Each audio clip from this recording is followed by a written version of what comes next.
Fish in a Tree by Linda Mullally Hunt. Chapter 7. No Grandpa's Here. I sit on my bed, holding my copy of Alice in Wonderland.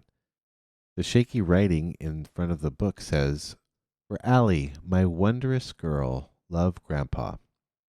The colors of the book are all bright, even though the book is old. Inside, the pages are soft and the writing is bigger than in books now. But I still can't read it myself. It's like having a gift that's locked in a glass box. I'm feeling heavy, but I always do on Sunday nights. The thought of another week of school does that. It's like knowing I have to pull a tire through a keyhole the next day. But I'll have a new teacher. A Mr. Daniels sounds like a grandfatherly type with pockets full of lollipops, which could be nice. I'm hoping he'll spend a lot of time straightening his bow tie and telling us about the good old days and not giving us much work. But when I show up, I find that Mr. Daniels is no grandfather. He's younger than Mrs. Hall. He wears a dark jacket and a tie with colored circles on it. When I get closer, I realize they're planets. Most of the kids are gathered around him. I throw my stuff in the closet and walk over. He says, "My very excellent mother just served us nachos," and claims it's an easy way to memorize the planets in order from the sun. Albert, whose hair reminds me of a bird's nest, stands nearby. "I feel bad for Pluto." I look over, and my eyes are pulled to the bruises on his arms. Pluto was a planet for all those years, and someone just decided it wasn't anymore? Too small? Too far away? Orbit not just right? "I don't really think Pluto cares, Albert," I mumble. He sits in his chair and says, "Well, I do." I feel bad for him and want to ask him about the marks. He is big and clunky, but not fat. The kind of size where others would usually leave him alone. I pull out my chair and sit down. "Okay," I tell myself, "I'm going to do better. I'm going to work harder. That's all I need to do. I'm going to really concentrate this time, even though I know I've tried and that doesn't work." Reading for me is like when I drop something and my fingers scramble to catch it, and just when I think I've got it, I don't. If trying to read helped, I'd be a genius. Mr. Daniels is in front of me. I hold my breath and lean back. He holds out his hand. "I'm Mr. Daniels. Nice to meet you," he says. Shay leans towards Jessica. I guess he doesn't know who he's talking to. As usual, most of her friends laugh. "Hey," Mr. Daniels says, turning to her. "That isn't cool. We don't do that in here," which wipes the smile off Shay's face. Then he turns back to me. "What's your name?" "Allie Nickerson," I answer, so softly that I can barely hear it myself. "Well, are you going to shake my hand, Allie Nickerson?" he asks. "I don't bite on Mondays." Great. Just what I need. A funny guy for a teacher. I take his hand, but only for a second. My mind is already spinning off, wondering what terrible things Mrs. Silver has told him, the plans they've made for me. I see myself wrapped in a rope, lying on the train tracks, just like in Grandpa's old black and white silent movies. "Okay, fantasticos, take your seat," he calls. "Time to set the world on fire." Everyone scrambles to their seats, but I'm still lying on the imaginary train tracks, all tied up and watching the engine come around the corner. Chapter 8. Real Trouble. The first day with Mr. Daniels starts out okay because we have math in the morning, and Mr. Daniels does this thing he calls the bus driver. He says, "You're the bus driver," and then he tells us how many people get on and off, and we have to add and subtract the numbers in our head. No paper, no pencils, just math. When I was younger, I loved math. Everything about math. But in school, math now has letters. Like, what does x equal? There are also long stories with characters, and although the story is supposed to end up with some number, All the words block my path to getting there. But the day turns into a wooden nickel day at snack time, when Mr. Daniels calls me up to his desk. He holds the assignment that I did for Mrs. Hall, where we had to describe ourselves, the one with "why" written over and over on it. My stomach flops over. So, I'm wondering what this means exactly. Can you tell me? He asks. I shrug. I'm wondering if you can write just one paragraph for me. Something about you. I'd like to learn something about you. I stay quiet. With teachers, if you want to stay quiet long enough, they start doing the talking for you, filling in the answers, and then you just have to nod. So I wait. But he waits too. Finally, he says, "Come on now. Can you write that paragraph for me?" I feel heavy. "No," I say. He doesn't want to know about the real me. It'll be like people in scary movies who think they want to know what's in the basement, but when they find out, they're always sorry. "Allie, did you say no?" he asks without being mad. I turn myself to stone. He takes a deep breath and leans forward. "So, is it writing you don't like?" I think about saying no, except it could cause me trouble later, like in the chess game in Grandpa's Alice in Wonderland book. You might have to be super sure before you make your move final, but I figure Mr. Daniels probably already knows this about me, so I nod. "What do you like then?" "Buffalo wings," I say. He laughs a little. "What do you like about school?" "Leaving." He waits for me to say more. "I like math and art. I like to draw." "Oh, well, that's cool. Do you draw a lot?" "Yeah."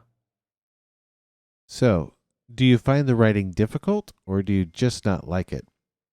"It's easy," I lie. "It's just boring." "Well, maybe we can do some things together to make it less boring for you, to excite you about writing. It's a great way to explore. Be creative.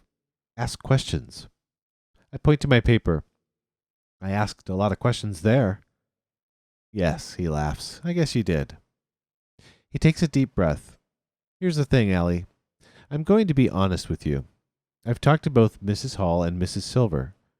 I know that you have spent a lot of time in the office in the past. You're good at getting sent to the office, but you can be too good at the wrong things." Uh-oh.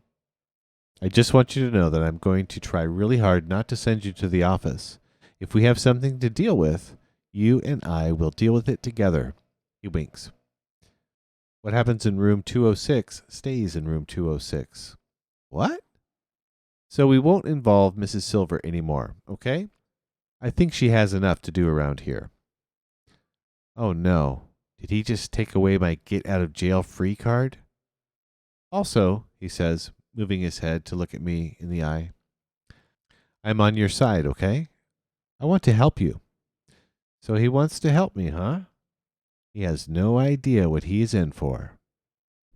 Chapter 9. Bag Full of Nothing. Today we each are supposed to bring in something that represents us and tell the class about it. I thought of a few things I could bring, like a can full of dirt or a bag full of nothing. Mr. Daniels asks for volunteers to go first. Shock of the century when Shay raises her hand. She gets up there with a picture of her horse, Diamond. She goes on about how she loves him and goes riding several times a week, but how it's a lot of work to take care of him. She shows us her riding helmet and fancy riding jacket, too. I guess there really isn't anything that she doesn't have. Jessica brings in a picture of Shay and talks about what good friends they are, which I think is funny since we're supposed to talk about ourselves. Oliver bounces to the front of the room. His feet are never on the floor at the same time. He takes out a light bulb. "I am the giver of light." "Really?" Mr. Daniels asks. "Well, my dad is. He sells lamps, and when I grow up, I'm going to be a salesman too." I'm going to sell hangers. Hangers? Mr. Daniels asks. Yeah, because I was thinking it should be something that everyone has because you'd want to sell stuff that most people need. Because if you sold stuff that nobody wanted, then you wouldn't sell anything, right?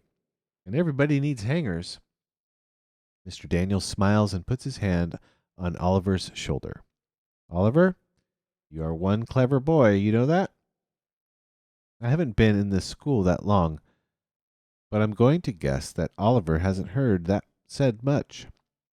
He falls into his chair, which tips back, but he grabs his desk, writes himself and cheers for his own victory. Albert gets up next. As always, he wears the shirt with Flint on it and his bruises. He reaches into a brown paper lunch bag and pulls out a jar of clear liquid. He clears his throat. This mixture is 2 parts hydrogen and 1 part oxygen molecules. Will it explode? Yells Oliver. Albert does not answer. Instead, he unscrews the metal lid and drinks whatever's in it. I'm silently freaked out, but Oliver goes nuts. He drank it. Did you see that? He drank molecules. Gross. It's merely water, Albert reports. While Mr. Daniels speaks to Albert, Shay whispers to Jessica, Water? Really? That's all he's got? Shay's gotten even better at being mean. Ever since Mr. Daniels kept her in for recess for making fun of Oliver, she saves her comments for when Mr. Daniels busy or talking to someone else in class. This water was taken from a giant underground lake that goes on for miles and miles, Albert announces. It's the same water that dinosaurs walked through 100 million years ago and the caveman drank. It's the same water that polar bears swam in just last year and medieval knights guzzled after battle. Oliver and most of the boys stand, trying to get a better look. That's cool, Albert, Max says. Where did you get it? Jessica and Shay smile and lean forward to look at Max. Shay calls out, Yeah, Albert, where did you get it? I got it from my kitchen faucet. Huh? The same water that has been here has been reused since Earth began. It's important to me because, as a scientist and historian, I know that we are but a blip on Earth's timeline, a grain of sand on an entire beach of time. The kids are starting to groan. Here goes the professor again, Max says. Yeah, such a show-off, Jessica says, turning to Max. Now knock that off, Mr. Daniel says. I think Albert's idea is fascinating. How the Earth has recycled its water over and over. Extraordinary, Albert. Next, he calls on Keisha. She carries a small box and holds it like whatever's inside will break easily. When she takes out a cupcake, the boys argue about who will get to eat it. This is a cupcake that I made. It isn't from box mix. It's homemade. And why is it important to you? Mr. Daniels asked. I like to bake. I told my mom I want to start a business when I get older, and she said there's no time like the present. So this is the first one I'll show to anyone outside my family. My God, Shay whispers. She acts like she's the first one to make a cupcake, and it's not even decorated or anything. Shay, please keep your comments constructive, Mr. Daniels says. Yes, it is plain on the outside, Keisha says, half smiling at Shay, but it's the inside that matters. Keisha takes a knife out of her box and cuts the cupcake in half to show us the inside. As you can see, it says Yum on the inside.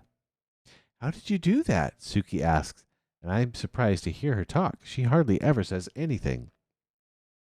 I've been experimenting with making letters out of different kinds of dough. I stand the letters up in the cupcake batter and carefully cover them with more batter. Do you lick the spoon when you're done? Oliver asks. I like to lick the spoon, but my mom says too much sugar isn't good for me, so she doesn't bake much because... Oliver, Mr. Daniels says, pulling on his own ear. Oliver stops right away. Then Mr. Daniels looks at the cupcake. Wow, Keisha, that is pretty impressive. I'm going to call my baking business, hidden messages, the badder way to send a note. That's fantastic, Keisha, Mr. Daniel says. The possibilities are infinite. Albert raises his hand, and Mr. Daniels points to him.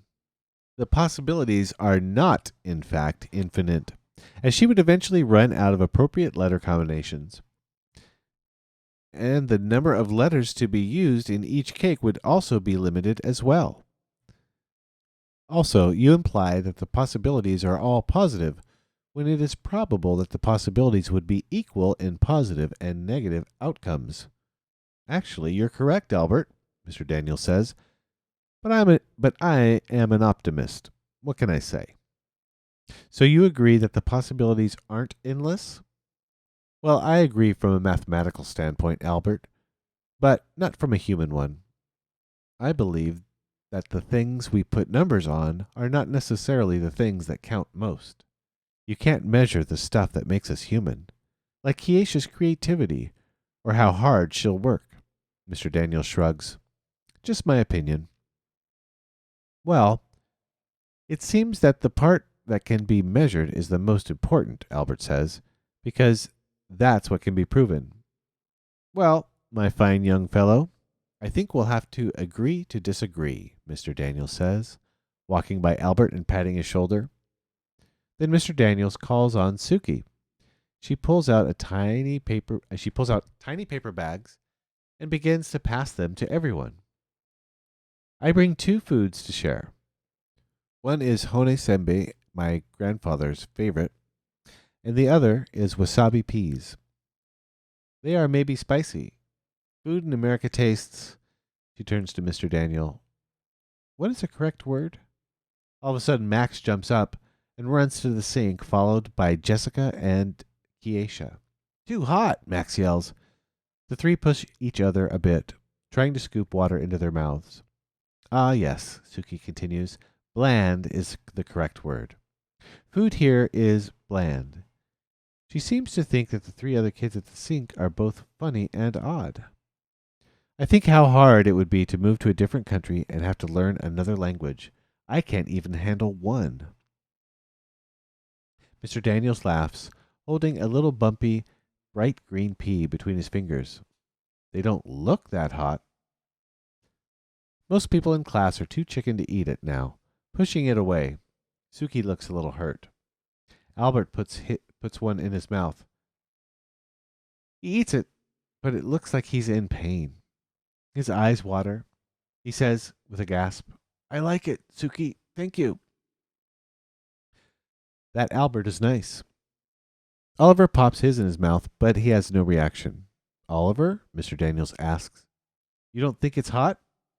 Nah, I'm the only one in my family that can finish a fireball without taking it out of my mouth. My mother says I have no taste buds at all, and my dad says, Mr. Daniels pulls on his earlobe again and says, Thanks, Oliver. Oliver's mouth is open, ready to keep going, but he says, Thanks, Mr. Daniels. Do they have a signal or something? Suki continues, These foods mean much to me because I share them with my grandfather. Many things about Japan I miss, but grandfather I miss the most. Also, I miss wood carving with him. He make me wooden blocks, and I carve gifts for him and send. So that's why she has those blocks. I eat these foods because they remind me of Japan and my grandfather. I feel sad for her. What are the crackers made of? Albert asks. Suki turns to him. They're made of shrimp and fish bones. It isn't just Oliver who goes wild over that one. Most everyone says yuck, and Suki looks up at Mr. Daniels, who turns to the class. Now, quiet down. Shrimp and fish bones? Shay asks. We prefer lobster in our family. Albert raises his hand. I would just like to point out that lobster is a very expensive meal now, but in the old days it was served only to peasants and slaves, who revolted and demanded that they only be served lobster twice a week. And, he swallows, I think fish bones would have some excellent nutritional properties. Suki smiles for a second before she scurries back to her seat. Mr. Daniels gives Albert a solid nod. Next, it's my turn. What I end up bringing in means something to me. But now I'm not sure the class would be nice about it. I decide to play it safe and say I forgot. I can tell Mr. Daniels is disappointed. Well then, do you have a pet you can tell us about? He asks. No, my mom is allergic. This reminds me of my dad crawling around the living room floor on all fours pretending to be the puppy I begged for. Oliver starts to bark like a dog. Mr. Daniels says, Too much of that, Oliver, and we'll have to give you dog biscuits. Better be careful. Mr. Daniels squints at me. Are you sure there's nothing you can show us? Because I have a feeling there's something. I slid my hand down into my pocket and clutched my 1943 steel penny, the object I brought in for sharing today. He watches my hand, and I realize I've given myself away, so I stand and take out the penny. My dad is in the army, and he's deployed right now. On the day my dad left, he gave Travis and me these pennies. I look up at Mr. Daniels. That's my big brother. He nods. In 1943, pennies looked weird because they were silver in color like quarters, and they were made of steel instead of copper because the government needed copper to make ammunition during World War II. Then, in 1944, pennies went back to the usual red copper color. Anyway, I think it's cool. I do too, Mr. Daniels says, and I think it's even more cool that you told us about it. As I walk back to my seat, I think of how when Dad left, he said that when we look at the steel pennies, we need to remember that we are unique too, and also that things will go back to normal for us, and that he'll be home before we knew it. I really miss him. Mr. Daniels gives Oliver a thumbs up, and I think how cool it is that they have the ear-pulling signal.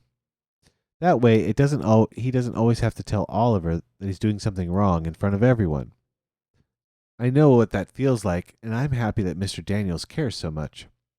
Most teachers seem to like their students to be all the same, perfect and quiet. Mr. Daniels actually seems to like that we're different.